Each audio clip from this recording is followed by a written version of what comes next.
solusi nepotisme, serta selalu menjalankan tugas dengan penuh rasa tanggung jawab. Yang kedua, dalam kehidupan sosial kemasyarakatan, saya termasuk tokoh masyarakat yang dibanggakan oleh masyarakat saya di desa saya, yang hidup dengan sederhana dan tidak pernah menunjukkan cara hidup yang mewah. Yang ketiga, dalam menjalankan tugas sebagai aparatur sipil negara, baik sebagai staf, pejabat struktural dan fungsional, selalu menjalankan tugas dengan penuh rasa tanggung jawab.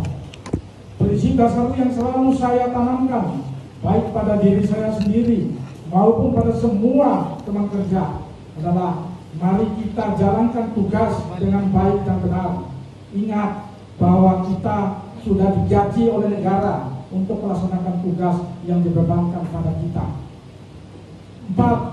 Selama saya mengabdi pada lingkup Dinas Kesehatan Kabupaten Dompu, ada banyak prestasi dan penghargaan yang didapatkan, terutama terkait dengan program prioritas nasional.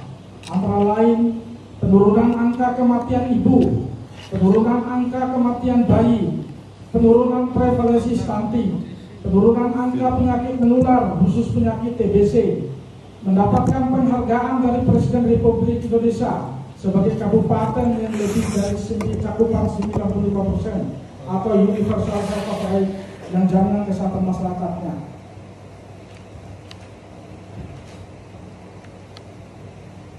Mendapatkan sertifikat dari Organisasi Kesehatan Dunia WHO, yaitu Kabupaten Dompu yang bebas dari penyakit malaria dan penyakit thrombosia.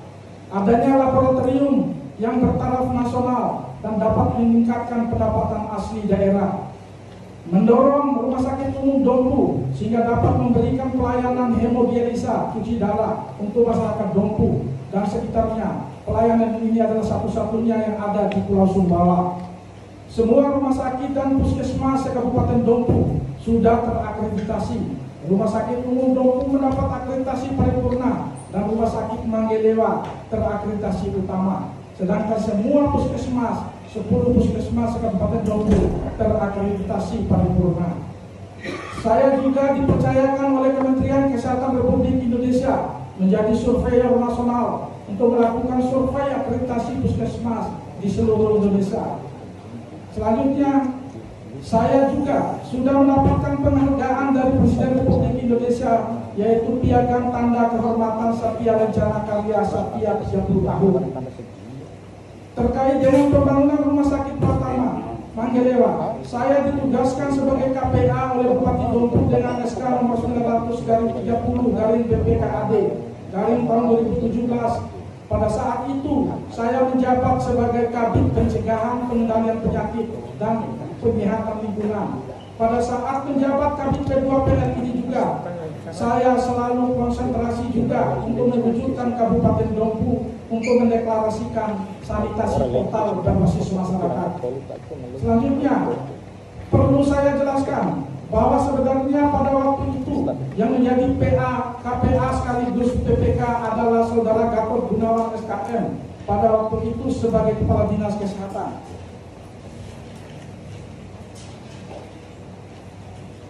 Selanjutnya, proses perencanaan dan penunjukan konsultan perencana dilakukan pada tahun 2016. Saya tidak ikut terlibat dalam proses ini. Saya menerima SK sebagai KPA pada bulan Maret 2017. Sekali lagi, saya tegaskan bahwa saya tidak ikut terlibat dalam proses penunjukan konsultan perencana. 8. Pada tahun 2016 dilakukan pelelangan terhadap paket proyek pembangunan Rumah Sakit Pratama Manggelewa, tapi gagal tender. Dalam kegiatan ini saya tidak ikut terlibat. Keterlibatan saya dimulai pada bulan Maret 2017 setelah saya menerima SK sebagai KPA dari Bupati Dompu. Saya juga menerima beberapa dokumen hasil produk konsultan perencana yang diserahkan oleh Saudara Gatot Gunawan SKM MKes kepada Kepala Dinas Kesehatan Kabupaten Dompu sekaligus sebagai PA Pengguna Anggaran. Saya dianjurkan oleh PA Gatot Gunawan SKM MKes untuk meneruskan dokumen tersebut ke unit lelang pengadaan ULP untuk dilakukan proses tender. Dokumen tersebut di atas termasuk harga perkiraan sendiri HPS.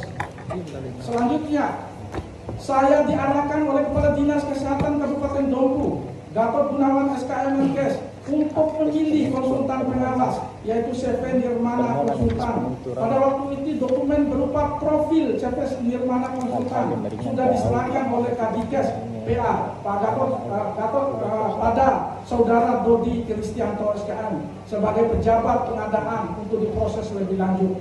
Setelah semua dinyatakan lengkap dan memenuhi syarat oleh pejabat pengadaan, dan setelah Direktur CV Nirmana Konsultan menandatangani kontrak SPK, kemudian saya sebagai KPA ikut menandatangani. Pada waktu itu disaksikan oleh Saudara Heri MT dan Saudara Dodi Kristianto SKM.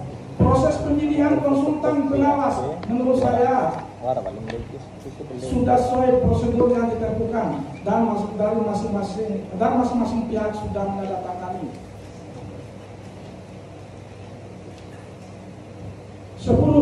Tuntutan jaksa yang menyatakan saya tidak mendukung program pencegahan korupsi adalah tidak benar. Pada tanggal 15 Desember 2017, sekitar jam 10.15 waktu Indonesia Tengah, saya dipanggil oleh Kepala BPKAD Kabupaten Dompu, Dr. Andus Muhyiddin MSI, yang menyampaikan hasil audit khusus BPK pada waktu itu senilai 528.594,63 rupiah.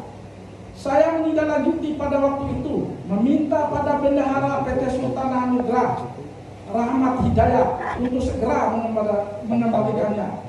Kalau saja temuan BPK waktu itu lebih tinggi dari nilai temuan tersebut di atas, maka saya tetap bertekad dan minta untuk segera dikembalikan. Hal itu saya wujudkan sebagai bentuk tanggung jawab saya sebagai seorang aparatur sipil negara dalam rangka pencegahan korupsi. 11. Terkait dengan proses pembayaran, mulai dari MC0, termin pertama dan seterusnya, sudah dilakukan sesuai dengan prosedur yang berlaku. Saya tetap memakai syarat yang ditentukan dalam kontrak yang menyebutkan antara lain bahwa dalam hal pembayaran harus sesuai dengan kemajuan pekerjaan.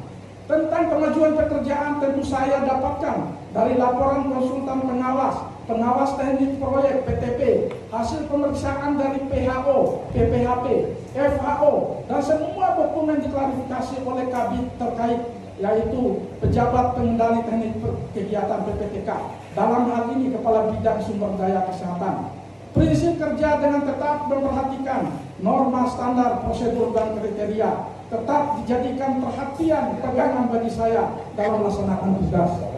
Bapak Ibu Majelis Hakim yang mulia, apa yang saya sampaikan mulai dari poin 1 sampai dengan poin terakhir ini merupakan peristiwa yang nyata dilakukan sesuai dengan kemampuan saya yang terbatas.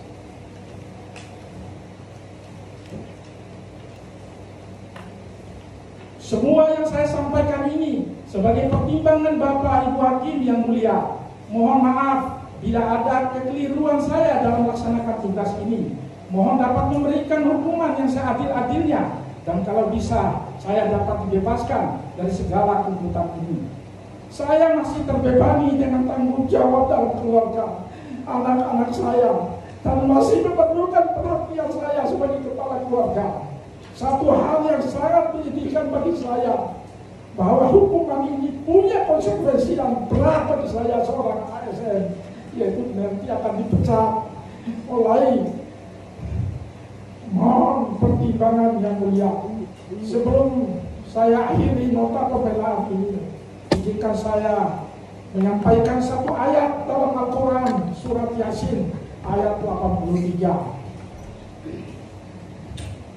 Fasubhanalladzi biyadihi malakutu kulli syai'in wa ilaihi turja'un. Maka Maha Suci Allah yang di tangannya kekuasaan atas segala sesuatu, dan kepadanya lah kamu dikembalikan. Assalamualaikum warahmatullahi wabarakatuh.